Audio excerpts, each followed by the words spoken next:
Hello guys, welcome back to the channel today, talking all things England. Let's just get straight into it, talking about everything that's happened over the past week in terms of the games, and then in terms of the squad that is now official with the squad numbers and how that falls into everything. Talking about the games, that first game against was it Bosnia was a good game. It showed what players are going to be involved a lot. Obviously, Trent getting a goal in there, which was always good to see.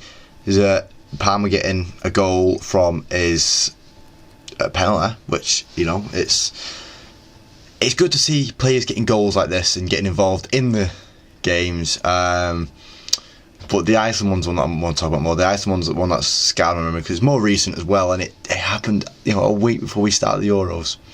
Are you mad? We lost 1-0 to Iceland, right? And people come, oh, it's a friendly, it's not too bad, but it's terrible. It's terrible. Mainly for the fact of Iceland being the one that 8 years ago knocked us out of the Euros and then thunderclapped to the whole stadium, and the whole stadium was thunderclapping with them because they knocked England out, and people were loving it. I'd have loved to just do Iceland in, because I think that still haunts us a bit. A bit of a haunting from the past, and it still sits with us. It still sits with us. It's just a painful one that we couldn't go out and show our strengths. I feel like the team that started that game is probably our best team. Apart from five players. There's 5 players in that team I would have changed, and that would be obviously Pickford and net. If Ramsdale was just getting some minutes under his belt, fair enough. Pickford's going to be our goalkeeper. Hopefully Luke Shaw makes a miraculous recovery, because for some reason we've gone to a Euros, we've to an international tournament with one left back who's not actually fit, when Mitchell and Doherty have had good seasons and are not even being looked at, not even sniffed, not even smelt, and we've got 4 right backs with us.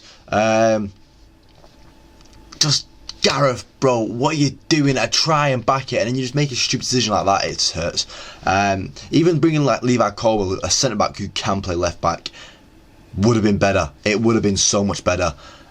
Trent seemed like he had a real game at right back when he came on, so maybe Trent playing right back would be the way to go there, actually, because everything seemed to go through him, and Kyle Walker just wasn't just up for it. It seemed it. So I'd be happy to see Trent start right back alongside Stones and Gehi, Shaw, Pickford behind him, Minu and Rice in the pivot position, the double pivot positions, Kane up front, and then behind him that front three. I'd change the entire back, that line behind Kane. I'd change all 3 that started that game.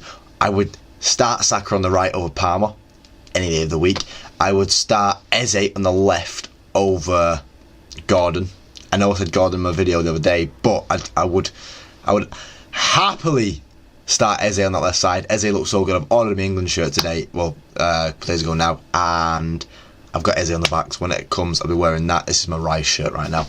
And then behind Kane in the 10 role over Foden. Foden, get out the team, because you don't do anything in an England shirt, and I'm bored of it. I'm bored of you showing up in this super team for City, and it comes to England not showing up because Bellingham shows up. Eze showed up the other day when he against Bosnia. He had a really good game against Bosnia. So yeah, Eze on the left, Saka on the right, and then Bellingham down the middle. That is the way to go. That is the way to go for England, because what Bellingham does well, when Kane does drop deep, Bellingham goes a bit further forward and Bellingham takes up that striker position, because he can. The guy can play anywhere, and that's what we need. We need Declan Rice to stop marching forward. We need someone who, knows the balance with Rice, and balancing up, Rice needs to know the balance back with them. Not just be like, oh, I'll play it for Arsenal, that's what I can do for Arsenal. Don't do it. It's not the same, it's not comparable, so cut it out, pal. And then on to I think it's, Joe Wharton, Minu, Gallagher as a debate for who should be alongside Rice. Obviously, being a United fan, I'm going to back Minu to the hills. I think Wharton's good, but I think Minu does it better. I think Minu does every part of his game better than Wharton. Wharton's still class though, and should get some minutes under his belt at the Euros, which is really nice. Because who knows, at the World Cup it might not be talking about Rice getting into the team. Rice might be a backup for us, and then we can have Minu and Wharton alongside each other. Because at the end of the day, they'll have 2 more years experience, and they've come into the Premier League in the first year in the Premier League here and killed it in their first year. Declan Rice wasn't doing what Minu and Watt are doing right now at hit their age. It's crazy, it's insane, and I'm looking forward to see their development. Anything else I want to speak about on to the games? No, we're going to speak about actual squad now. And the squad that's been picked, obviously 3 goalkeepers, both being Pickford, Henderson and Ramsdale. I think Henderson should be back up to Pickford. I don't think Ramsdale had a good enough game against Iceland to prove to us why he should be the backup over Henderson. I think Henderson's had a better England career in general too. At number 2, Kyle Walker. Seems like he'll be playing at right back. 3 and 4 is Luke Shaw and Declan Rice. So you expect them to be starting games. Hopefully, as I said, Luke Shaw is fit by the time the Euros comes around in a few days. We'll wait and see. Stones and Gehi at 5 and 6, meaning they'll probably be playing as our centre backs, which I said I'm very happy with. Gehi is class. Stones is class. I would have loved to see Branthwaite stay in the squad instead of someone like Lewis Dunk. I don't know why Lewis Dunk is in the squad, because I think he's had a terrible season with Brighton, and I think he's never shown it in an England shirt either. Obviously Maguire went home because he was injured, but Branthwaite should have stayed, and I can't believe he's not. Saka, number 7. As Saka's one of our best players. He should be playing these games. Trent at 8 shows that Trent's probably been playing in that midfield role. Trent in an 8 shirt. I liked him in a 10 shirt before Bellingham was wearing that 10 shirt. Would have seemed good to wear Bellingham wear the 5 shirt, but Stone's wearing the 5 shirt, so it's a bit of Kane at 9. Obviously going to be the main striker for us, and Foden at 11, which I'm not happy with because Foden's never shown it. Gareth, don't fall under the pressure. The one time he fell under the pressure to play someone, and it's someone who never shows it in an England shirt anyway. I guarantee you, I'm going to guarantee you right now, by the end of the Euros, people will be complaining that Foden started and Eze didn't. That will be the main highlight of the Euros, that Eze did not get enough game time and Foden got too much game time. Just like at the World Cup, Foden should not be playing in an England shirt because he doesn't show it. I'll die on that hill. Trippier at number 12 shows that Trippier's going to be playing a bit more than you'd want him to because he had a bad season, I'd say. Konza is at number 14 there. Yeah, Konza 14, Dunk 15, Gallagher 16, Tony 17, Gordon 18, Watkins 19, Bowen 20, Eze 21, Joe Gomez 22. I don't like Joe Gomez in the squad. I'm gonna down this one because the rest of them, yeah, I'm happy with. I'm very happy with Eze. I really do like Eze in the squad. He can get a really good game against Bosnia. I don't get why Joe Gomez is in the squad. And people go, oh, but he's a good defender. I don't care. Do you know how many good defenders we have? We have loads of defenders that are on the same level as Joe Gomez.